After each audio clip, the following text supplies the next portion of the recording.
শেখ হাসিনার শাসন আমার দেশে আবার ফেরত আসুক, এটা ঘোরাক্ষরে কেউ চাই কিনা? আমি তো চাই না। আমি কিন্তু মনে করি, আমি আবারও বলি, আমি কিন্তু মনে করি যে আওয়ামী লীগের বাংলাদেশে রাজনীতি করার পূর্ণ অধিকার আছে, শতকরা 100% অধিকার আছে। আওয়ামী লীগ রাজনীতি অবশ্যই করবে।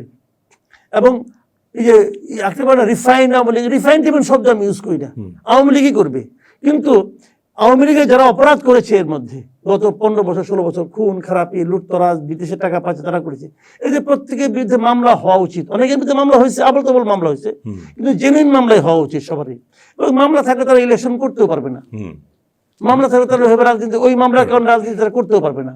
তাহলে ওদেরকে বাদ দিলে যারা থাকবে তারা রাজনীতি করবে, যদি কেউ থাকে, হয়তো থাকবেও খুব কম, যাই থাকুক তারা করবে। কিন্তু আওয়ামী লীগকে নিষিদ্ধ করার পক্ষে কিন্তু আমি না। কিন্তু আবার আমি পাশাপাশি এটাও বলি, শেখ হাসিনা ফিরে আসুক, এটাও আমি চাই না। কারণ শেখ হাসিনা বাংলাদেশে একটা দুঃশাসনের প্রতিমূর্তি।